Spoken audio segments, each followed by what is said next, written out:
الحمد لله رب العالمين والعاقبة للمتقين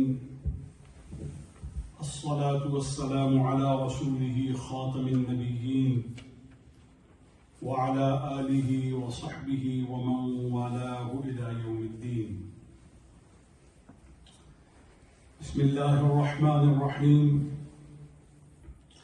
الحمد لله الذي خلق السماوات والأرض وجعل الظلمات والنور ثم الذين كفروا بربهم يعدلون. صدق الله مولانا العظيم وأمرنا ونقنا بقوله إن الله وملائكته يصلون على النبي يا أيها الذين آمنوا صلوا عليه وسلموا تسليما. اللهم صل وسلم وبارك على سيدنا ومولانا محمد وعلى آل سيدنا وحبيبنا ومولانا محمد وبارك وسلم وصل عليه.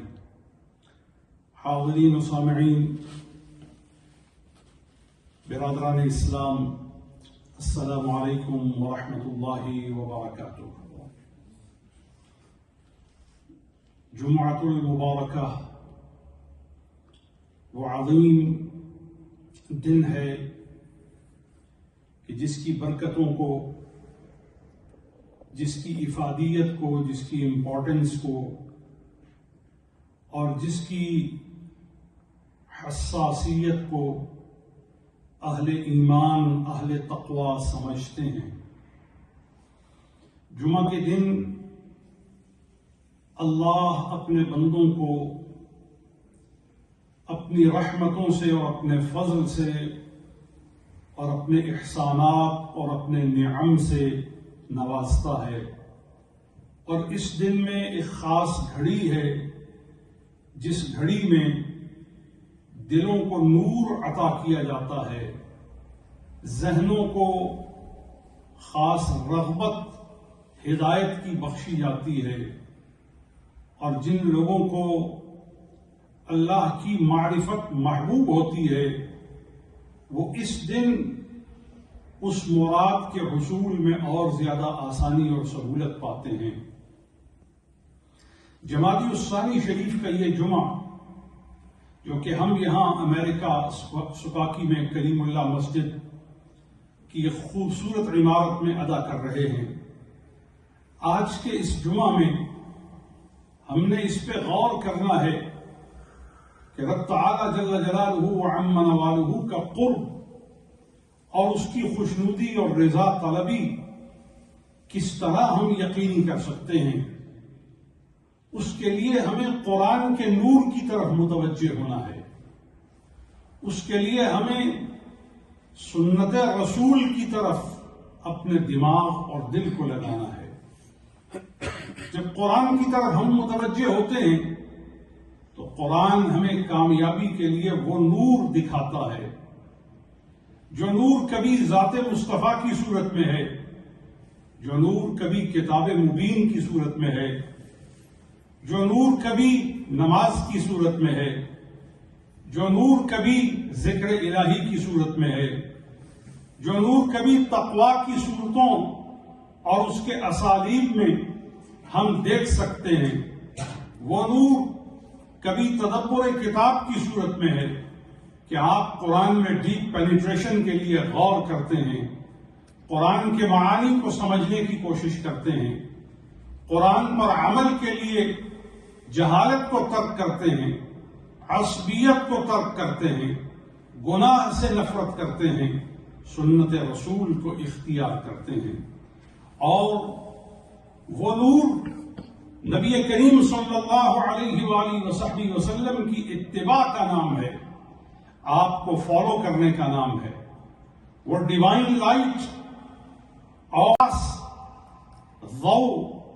وہ خاص روشنی اور وہ خاص کرنیں جس سے مطلع قلب روشن ہوتا ہے، جس سے دل کی دنیا روشن ہوتی ہے، جس سے قبر کی دنیا روشن ہوتی ہے، وہ نور رسول کریم صلی اللہ علیہ وآلہ وسلم کی ذات گرامی کی اتباع ہے. آپ آپ کے پیچھے چلنے کا نام ہے. اور ضروری ہے کہ جب حضور کے پیچھے چلنے کے لیے ہم اپنی زندگی میں فیصلہ کریں، جب حضور کو فالو کرنے کے لیے ہم پریکٹیکل لائف میں اپنی سٹرگل کو، اپنی ایکسرسائز کو، اپنی پریکٹسز کو سٹریم لائن کریں، تو اس سے پہلے ضروری ہے کہ ہمارے دل میں حضور کی محبت پیدا ہو چکی ہو، ہمارے ذہن میں حضور کی عزت بپا ہو چکی ہو، ہم روحانی طور پر حضور سے منسلک ہو چکے ہوں. صرف ہونٹوں کے ساتھ آپ نے اشہد ان لا الہ الا اللہ واشہد ان محمدا عبدہ ورسولہ کہہ کر کے آپ نے اپنے دل میں اس کی تصدیق کی لذت کو محسوس کر لیا ہو، آپ نے اسے اپنے دل کے اندر پا لیا ہو، آپ اس کی گرمی کو محسوس کرتے ہیں، آپ اس کی گہرائی پر متوجہ ہوں، آپ اس کی اہمیت سے خبردار ہوں، اور زندگی کی اور دنیا کی ہر حقیقت سے زیادہ قیمتی اور اہم ہمارے لیے تعلق نبوی کی اہمیت اور حقیقت ہو. جب حضور کی محبت اور حضور کی قدر و منزلت ہمارے دل و دماغ میں کائنات کی ہر چیز سے زیادہ ہو جائے گی، اسی کو ایمان کہتے ہیں، اسی کو اعتقاد صحیحہ کہا جاتا ہے، اسی کو تعلق شرعیہ کہا جاتا ہے، اسی کو وہ پہچان کہا جاتا ہے جس پہچان سے زندگی پہچانی جاتی ہے، جس پہچان سے آخرت سمجھ جاتی ہے، جس پہچان سے انسان کے دل کی دنیا پاکیزہ ہو جاتی ہے. احادیث میں آتا ہے، متون روایات میں آتا ہے کہ نبی علیہ الصلوۃ والسلام کو اللہ نے اتنے کمالات کا جامع کیا، اتنی صفات کا جامع کیا، اور اتنے اعجازات آپ کی ذات میں رکھے کہ اس میں آپ کا ایک کمال یہ بھی تھا کہ جب آپ چلا کرتے تھے تو آپ کے سر پر بادل کا ٹکڑا ہوتا تھا، کہیں آپ کا سایہ نہ پڑتا. سر مبارک اللہ کے اس عظیم نشان کے ساتھ جو آپ کی نبوت اور رسالت پر دلالت کرتا، آپ کی انفرادیت پر دلالت کرتا، کہ ایک پیس آف کلاؤڈ، ایک بادل کا ٹکڑا حضور جہاں کہیں موو کرتے وہ آپ کے ساتھ موو کرتا، آپ کے سر پر موجود رہتا، اور اس کو دیکھ کر معلوم ہوتا کہ عالمین کا سرور جا رہا ہے، اس کو دیکھ کر معلوم ہوتا کہ انسانوں کا پیشوا جا رہا ہے، اسے دیکھ کر معلوم ہوتا کہ دلوں کا قدوہ جا رہا ہے، اسے دیکھ کر معلوم ہوتا کہ آنکھوں میں جس کے نور کی تمازت ہے اور جو دیکھنے کی صلاحیت پیدا کر کے معرفت سے ہمکنار کرنے والا ہے، وہ تشریف فرما ہے، وہ آمادہ مشاط ہے، وہ چل رہے ہیں. تو حدیث میں آتا ہے کہ یہ حضور کی کہ جب آپ چلا کرتے تھے، جب آپ بیٹھا کرتے تھے، جب آپ چھت کے نیچے سے نکلا کرتے تھے تو بادل کا ایک ٹکڑا آپ کے اوپر چھاتا لگا کر چلتا تھا، آپ کے ساتھ ساتھ چلتا تھا. اور پھر جب آپ صلی اللہ علیہ وآلہ وصحبہ وسلم لوگوں میں موجود ہوتے تو جس کی نظر آپ کے چہرے انور پہ پڑتی، جس کی نظر آپ کے انوار بے مثال پر پڑتی، آپ کے جمال بے نظیر پر پڑتی، آپ کے حسن عطن پر پڑتی، تو محدثین فرماتے ہیں حضور کی پیشانی سے ایک ایسی چمک نکلتی تھی، ایک ایسی حضور سرور عالم صلی اللہ علیہ وآلہ وصحبہ وسلم کی پیشانی میں ابلجیت تھی، ایک ایسی روشنی تھی، ایک ایسی نور کی کرن تھی کہ اس روشنی میں، اس کرن میں، اس ذوفشانی میں امتیاز یہ تھا کہ سورج کی روشنی راستے دکھاتی ہے، دیواریں دکھاتی ہے، شہر دکھاتی ہے، دیہات دکھاتی ہے، لوگوں کے چہرے دکھاتی ہے، اپنی ضرورت کی چیزوں کے خط و خال اور ان کے امتیاز و نقائص و محامد اور معالی اور مسافل دکھاتی ہے، لیکن چہرہ مصطفیٰ کی پیشانی سے نکلنے والی روشنی اللہ کی معرفت کے انوار اور حقائق دکھا دیتی تھی۔ حضور کی پیشانی سے نکلنے والی روشنی، اس روشنی سے جو فیضیاب ہوتا، جانتے ہیں کہ اس روشنی سے فیض لینے والا پھر کیا بنتا تھا؟ ابو بکر صدیق بن جاتا تھا، عمر فاروق بن جاتا تھا، عثمان غنی بن جاتا تھا، طلحہ و زبیر بن جاتا تھا، انصار و مہاجرہ بن جاتے تھے۔ اور صرف یہی نہیں کہ اس روشنی سے حین حیات نبوی میں استفادہ کیا گیا، بلکہ آج بھی سکوکی میں کلیم اللہ مسجد میں اس روشنی کی گرمی کو محسوس کیا جا رہا ہے، اس تمازت کو محسوس کیا جا رہا ہے۔ ہزاروں میل دور بیٹھ کر بھی ایسا محسوس کیا جاتا ہے کہ مومن کی روح یہ سمجھتی ہے کہ میں حضور کی سنہری جالیوں کے سامنے ہوں۔ درود شریف پڑھتے ہوئے یہ گردن جھکائے لوگ جو نظر آتے ہیں، یہ آنکھیں بند کیے بیٹھے جو لوگ نظر آتے ہیں، یہ کائنات کے بڑے عجیب لوگ ہیں۔ یہ دیکھتے ہیں مگر یہ دیکھتے عجیب قرینے کے ساتھ ہیں۔ لوگ آنکھیں کھول کر دیکھتے ہیں، عشق کے بندے آنکھیں بند کر کے دیکھتے ہیں۔ کیوں؟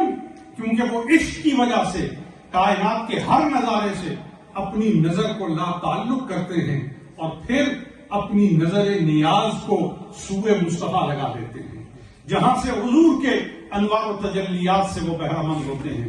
چنانچہ حضور کی پیشانی سے ایسا نور نکلتا جس نور سے دلوں کی دنیا میں وہ کوند جاتی، اور دلوں کی دنیا، روح کی دنیا، اعتقاد کی دنیا، ذہن کی دنیا، شعور کی دنیا، تمیز کی دنیا، مذہب کی دنیا، دینیت کی دنیا، سیاست کی دنیا اور انفرادی اور اجتماعی پہلوؤں کی دنیا حضور کے اس نور سے اندھیروں کی تمام کیفیات کو ختم کر دیتی اور نور ہی نور ہر طرف ہو جاتا۔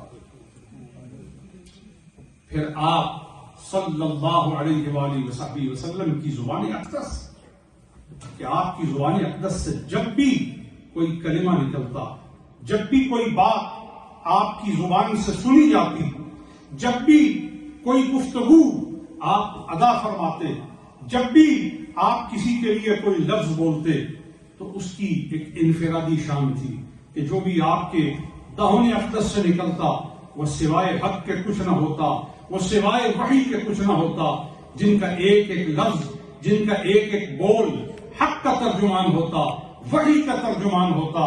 ماننا ہوگا کہ کائنات میں سورج لے کر ڈھونڈو، زمین و آسمان کو پلٹ پلٹ کر دیکھو، اور کائنات کی ایک ایک مخلوق کے اعلیٰ سے اعلیٰ فرد کو دیکھ لو، کوئی بھی ایسا نظر نہ آئے گا جیسا رب نے خاتم النبیین کو بنا کر بھیجا ہے۔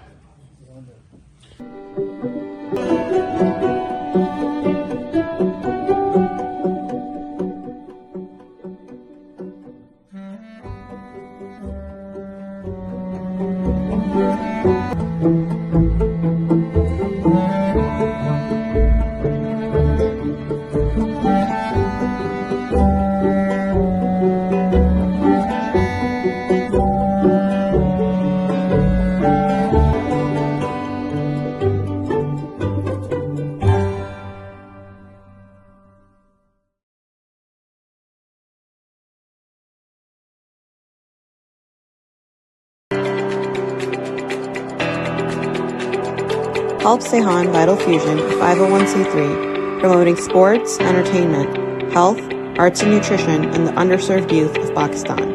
www.sehanvitalfusion.org. Donate via Zelle. سرور عالمیہ صلی اللہ علیہ وآلہ وصحبہ وسلم کی زبان کی یہ خصوصیت تھی کہ آپ کی زبان سے حق نکلتا، اور ایک اور آپ کی زبان کی خصوصیت تھی کہ آپ کی زبان سے جس کے لیے جو ادا ہو جاتا رب تعالیٰ اس کو ویسا ہی کر دیتا۔ آپ جس کے لیے جو فرما دیتے وہ ہو کر رہتا، کبھی بھی اس میں کوئی تعطل نہ آتا، کبھی بھی اس کو بدلایا نہ جاتا، کبھی بھی اس کو پلٹایا نہ جاتا۔ اور کیوں ایسا ہوتا؟ محبوب خدا کی زبان سے جو نکلے وہ ہو کر کیوں نہ رہے؟ کیونکہ رب تعالیٰ نے اس زبان کو وحی کا ترجمان بنایا ہے، رب تعالیٰ نے اس زبان کو قرآن کا جو ہے وہ مخبر بنایا ہے، قرآن کا مطلع بنایا ہے۔ اللہ نے اس زبان کو اپنی ذات اور صفات کی خبر دینے والا بنایا ہے۔ کیا شان ہوگی آپ کی زبان کی، کیا مرتبہ ہوگا آپ کی زبان کا۔ سید عالم صلی اللہ علیہ وآلہ وسلم کے دونوں کندھوں کے درمیان مہر نبوت تھی، اور وہ مہر نبوت کبوتر کے انڈے کے برابر تھی، اور اس میں بالوں کا گچھا تھا جس سے خوشبوئیں برآمد ہوتی تھیں۔ آپ غور کیجئے، عام انسانوں کے بال اگر کہیں جمع ہو جائیں تو اس کی کیا کیفیت ہوتی ہے، لیکن رحمت عالمین صلی اللہ علیہ وآلہ وسلم کے دونوں کندھوں کے بیچ میں کبوتر کے انڈے کے برابر مہر نبوت تھی، اور اس میں کچھ بال جمع تھے، اور وہاں سے خوشبو کے حلے اٹھتے تھے۔ جن کے بالوں کی عظمت کا یہ عالم ہے، ان کی ذات کی عظمت کا عالم کیا ہوگا، ان کی پوری حیات طیبہ کی عظمت کا عالم کیا ہوگا۔ سید عالم صلی اللہ علیہ وآلہ وسلم، آپ کے ہاتھوں کی خصوصیت یہ تھی کہ آپ اپنے ہاتھ میں جو لے لیتے، آپ کے ہاتھوں کا یہ کمال تھا کہ آپ کے ہاتھوں میں کنکر آتے تو کلمہ پڑھتے، آپ کے ہاتھ کسی چیز پر لگ جاتے تو اس میں برکت آ جاتی، آپ کے ہاتھ پیالے پر آتے تو پیالے کا چند گھونٹ پانی دریا کی شکل اختیار کر جاتا، اور حضور کی 5 انگلیوں میں سے 5 چشمے جاری ہو جاتے۔ سوچئے، چند گھونٹ پانی سے کبھی چشمے جاری ہوئے؟ چند گھونٹ پانی سے اتنی وافر مقدار میں پانی کا رواں ہونا ذہن میں آ سکتا ہے؟ تو یہ حضور کے ہاتھ، یہ حضور کی انگلیاں، یہ حضور کے ہاتھ کے چھونے کی برکت ہے۔ اگر ایک ہاتھ کی عظمت اور برکت کا یہ عالم ہے تو پورے قد نبوت، قامت نبوت کی عظمت کا عالم کیا ہوگا؟ پھر آپ صلی اللہ علیہ وآلہ وسلم کا ہولی بلیسڈ اسپٹ، آپ کا تھوک مبارک، آپ کا لعاب اقدس، اس کی عظمت کا عالم کیا ہے؟ عام انسان کہیں اسپٹ کرے تو جراثیم پھیلتے ہیں، لیکن جانتے ہیں کہ حضور کا اسپٹ، حضور کا تھوک مبارک، حضور کا لعاب انور، اس کی عظمت کا عالم کیا تھا کہ آپ کسی زہریلی چیز میں اپنا لعاب ڈالتے، وہ شفا والی بن جاتی۔ آپ کسی نمکین چیز میں اپنا لعاب ڈالتے، آپ کسی غیر ذائقہ دار چیز میں اپنا لعاب انور ڈالتے، تو اللہ تعالیٰ اس کی برائیوں کو صفات میں، کمالات میں، مفادات میں تبدیل فرما دیتا۔ ایک دفعہ سید عالم صلی اللہ علیہ وآلہ وسلم کا جعرانہ کے حوالے سے واقعہ ہے۔ غزوہ حنین سے واپسی پر جعرانہ میں حضور نے 1 ماہ قیام کیا، اور حنین کے آپ نے غنائم کو وہاں تقسیم کیا۔ تو جس جگہ حضور نے قیام فرمایا اس کے قریب ایک کنواں تھا، کفار نے اس کنویں میں زہر ڈال دی، اور وہ زہر ایسی تھی کہ جس کا ایک قطرہ کسی کے منہ میں اگر ٹپکا دیا جاتا تو اس کی زندگی کے سورج کو غروب کرنے کے لیے کافی تھا، اس کی زندگی کے خاتمے کو ایک قطرہ کے صحابہ نے آ کے عرض کیا، رسول اللہ کنواں تو ہے، پانی بھی ہے، بڑی وافر مقدار میں پانی جاری ہے، اور اوپر تک پانی موجود ہے، لیکن پانی کسی کام کا نہیں ہے، اسے ملاحظہ کیا گیا ہے، زہریلا ہے، اور ایسی زہر ہے، اور اتنی گہرائی میں پانی کی روانی کے باوجود زہر کی اثر پذیری کا یہ عالم ہے کہ اگر اس پانی کو کوئی چکھ لے تو وہ مر جائے گا، اس کی زندگی کا سورج گل ہو جائے گا۔ آپ فوراً اٹھے اور کنویں کے دہانے پر تشریف لائے اور اپنا لعاب اقدس کنویں میں ڈالا۔ جانتے ہیں کیا ہوا؟ وہ جو پانی زندگی کے خاتمے کے لیے ایک شدید خطرہ تھا، اللہ تعالیٰ نے 180 ڈگری پر اس کے کیریکٹرسٹکس میں تبدیلی کر دی۔ وہ زندگی کی ہر بیماری کا شفا کا جو ہے وہ خزانہ اپنے اندر رکھنے والا ہو گیا، اور آج اس کو آب شفا کہا جاتا ہے۔ تو اگر لعاب اقدس نبوت کی عظمت اور بزرگی کا یہ عالم ہے، تو آج جمادی الثانی کا وہ دن ہے جب حضور کی شہزادی حضرت فاطمہ الزہرا پیدا ہوئی۔ غور کیجئے، وہ شہزادی جن کو سید عالم صلی اللہ علیہ وآلہ وسلم فرماتے ہیں فاطمہ میری ٹہنی ہے، حضور فرماتے ہیں فاطمہ میرے جگر کا ٹکڑا ہے، حضور فرماتے ہیں فاطمہ مجھ سے ہے، حضور فرماتے ہیں فاطمہ کی خوشی میری خوشی ہے، اور جس چیز سے فاطمہ خوش ہوتی ہے اس سے میں خوش ہوتا ہوں، اور جس چیز سے فاطمہ رنجیدہ ہوتی ہیں اس سے میں رنجیدہ ہوتا ہوں۔ اور حضور نے فرمایا جنت کی تمام عورتوں کی جو سردار ہے وہ میری شہزادی فاطمہ الزہرا ہے۔ اور جب حضرت سیدہ حضور کی بارگاہ میں آتی تو حضور انہیں دیکھ کے کھڑے ہو جاتے، حضور ان کا بوسہ لیتے، حضور ان کے ساتھ اپنی خاص رعایت کا معاملہ فرماتے، حضور ان کے ساتھ شفقت فرماتے. حضور نے ان کے شوہر کے لیے فرمایا کہ وہ سید عرب ہیں. حضور نے ان کے لیے فرمایا وہ سیدۃ نساء العالمین ہیں، سیدۃ نساء اہل الجنہ ہیں. حضور نے ان کے بیٹوں کے لیے فرمایا سیدہ شباب اہل الجنہ، فرمایا یہ جنت کے نوجوانوں کے سردار ہیں. حضور نے ان کے والد کے لیے فرمایا سید العالمین ہیں. سید عالم صلی اللہ علیہ وآلہ وسلم نے ان کی والدہ کے لیے فرمایا کہ خیر نساء العالمین، سیدۃ نساء العالمین، یعنی گویا پورا کنبہ، پوری فیملی آپ کو علم حدیث میں اور روایات کے مجموعے میں ایسی اگزامپل اگر آپ سرچ کریں تو آپ کو نہیں ملے گی کہ نانا کے لیے بھی، نانی کے لیے بھی، والد کے لیے بھی، والدہ کے لیے بھی، خالاؤں کے لیے بھی، شوہر کے لیے بھی، خاتون کے اپنے لیے بھی، ان کے بچوں کے لیے بھی سید کا اطلاق ہوا ہو. تو یہ وہ گھرانہ ہے، یہ وہ قبیلہ ہے، یہ وہ شاخ ہے جس کے اندر سیادت کو رکھا گیا ہے، اور سیادت محمدیہ کو رکھا گیا ہے، سیادت مصطفیہ کو رکھا گیا ہے، سیادت خاندان نبوت کو رکھا گیا ہے. اور یہ وہ لوگ ہیں جو ساری کائنات سے چنے ہوئے ہیں. یہ وہ لوگ ہیں کہ جن کو دیکھ کر حضور کا تصور آتا ہے. یہ وہ لوگ ہیں جن کو مل کر حضور کی برکتیں ملتی ہیں. یہ وہ لوگ ہیں جن کی بات کو سن کر ذہن اور دل کو قرار آتا ہے، ایمان کو تقویت ملتی ہے، آخرت میں نجات ملتی ہے، قبر میں رہائی ملتی ہے، اور اعمال کے اندر تقویٰ کی پختگی پیدا ہو جاتی ہے. اس لیے سید عالم صلی اللہ علیہ وآلہ وسلم کے ساتھ مضبوط رشتہ قائم کرنے کی ضرورت ہے. حضور سے رشتہ کیسے مضبوط ہوگا؟ سنت کے ذریعے. حضور کے ساتھ رشتہ کیسے مضبوط ہوگا؟ حضور کی محبت کے ذریعے. حضور کے ساتھ مضبوط ہوگا حضور کی رعایت اور حضور کا مراقبہ کرنے کے ذریعے. ایک دو باتیں کہتا ہوں. اب حضور کا مراقبہ اور رعایت کیسے ہوگی؟ کہ جب حضور کو مخاطب کریں تو ایسے نہ مخاطب کریں جیسے ایک دوسرے کو مخاطب کرتے ہیں. جب حضور سرور عالمین صلی اللہ علیہ وآلہ وسلم سے کوئی معاملہ کرنا ہو تو حضور کے پیچھے رہے، حضور کے آگے نہ چلے. لا تقدموا بین یدی اللہ ورسولہ ولا ترفعوا اصواتکم فوق صوت النبی. تو قرآن حضور کا ادب سکھاتا ہے، قرآن حضور کی تعظیم سکھاتا ہے. اور قرآن کہتا ہے ان اللہ وملائکتہ یصلون علی النبی یا ایھا الذین آمنوا صلوا علیہ وسلموا تسلیما. اللہم صل وسلم وبارک علی سیدنا محمد وعلی آلہ کما یحب ربنا ویرضى. حضور پر درود اور سلام سکھایا جاتا ہے، اور حضور کی تعظیم سکھائی جاتی ہے، حضور کا ادب سکھایا جاتا ہے. حضور نے سنگی لگوائی، نشتر لگوایا. سید عالم صلی اللہ علیہ وآلہ وسلم نے اپنے خون کو نکلوایا. ایک پیالے میں خون جمع ہوا.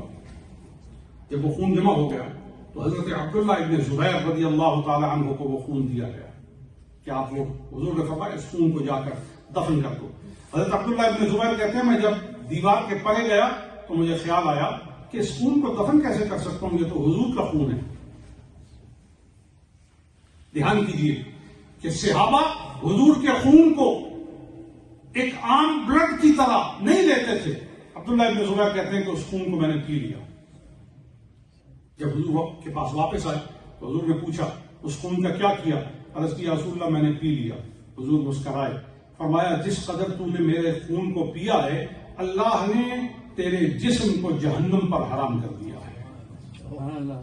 اگر کسی کے جسم میں ایک پیالہ حضور کا خون آ جائے اس کی عظمت کا یہ عالم ہے، تو جس کے پورے وجود میں ہی حضور کا خون ہو، جو خون رسول ہو، اولاد رسول ہو، نسب رسول سے ہو، اس کی عظمت کا عالم کیا ہوگا. اور بس یہ بات آپ کو سمجھانا چاہتا ہوں. محدثین کہتے ہیں عبداللہ ابن زبیر کے پسینے سے بو نہیں آتی تھی، آرڈر نہیں آتی تھی. جب وہ سویٹ کرتے تھے تو ان کی سویٹنگ سے اچھی خوشبو آتی تھی. کیوں؟ کہا انہوں نے حضور کا خون پی لیا تھا. اگر حضور کا خون باہر سے کوئی انٹیک کر لے پی لے اس کو تو اس کے اندر اتنی خوبیاں پیدا ہو جاتی ہیں. تو اب اس سے قیاس کیجئے گا امام حسن و حسین کی خوبصورتی کا عالم کیا ہوگا، سیدہ زینب کا عالم کیا ہوگا، سیدہ رقیہ کا عالم کیا ہوگا، سیدہ ام کلثوم کا عالم کیا ہوگا، سیدہ فاطمہ الزہرا کا عالم کیا ہوگا، حضرت عبداللہ اور حضرت قاسم کا عالم کیا ہوگا، حضرت ابراہیم کا عالم کیا ہوگا. یہ تمام باتیں اگر آپ جمع کریں تو پتہ چلتا ہے رب نے اپنے حبیب کو بہت بے مثال بنا کر بھیجا ہے.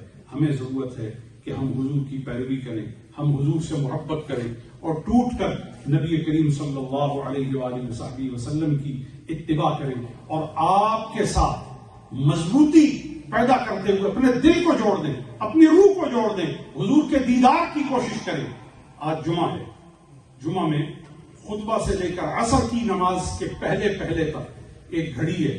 اس گھڑی میں اگر 80 مرتبہ درود شریف پڑھیں رب تعالیٰ 80 سال کے گناہ معاف فرما دیتا ہے، بلیسنگز عطا کر دیتا ہے، آپ کے درجات میں اپگریڈیشن ہو جاتی ہے. خالق و مالک کائنات ہم سب کا بیٹھنا، سننا، کہنا، توجہ کرنا اور حضور کے ادب کی کوشش کرنا ہم سب کی توفیقات میں اس کو بڑھا دے اور آج کے جمعہ کو قبول فرمائے. وما توفیقی الا باللہ علیہ توکلت و الیہ انیب. آپ کے شکاگو میں انشاءاللہ تعالی میری اس موجودگی کے دوران سادات کرام کا گیٹ ٹوگیدر کیا جا رہا ہے اور جتنے سادات کرام ہیں وہ ہمارے خلیفہ الیاس قادری محمودی جو ہیں ان کے ساتھ رابطہ کریں تاکہ سادات کے حوالے سے کچھ اسکالسٹک ایکٹیویٹیز ہو رہی ہیں اور سادات کو قرآن و سنت کی لائنز پہ کچھ گائیڈ کیا جا رہا ہے. تو اس کے لیے سادات کا اکٹھا کرنا، ان کو انوائٹ کرنا اور ان کو ایک کنونشن میں جو ہے وہ انوائٹ کر کے کنونس کرنا، یہ میری یہاں کے وزٹ کی ایک ترجیح ہے، پرائورٹی ہے. تو تمام سادات کرام جو آج کے جمعہ میں آئے ہیں ان کو بھی اطلاع ہے کہ میری یہاں جو موجودگی ہے اس سے فائدہ اٹھانے کے لیے تمام سادات کرام خلیفہ الیاس کھوکھر صاحب کے ساتھ رابطہ کریں. یہ جتنے سادات جمعے میں آئے ہوئے ہیں اگر آپ اپنا کانٹیکٹ نمبر لکھ کر کسی پیپر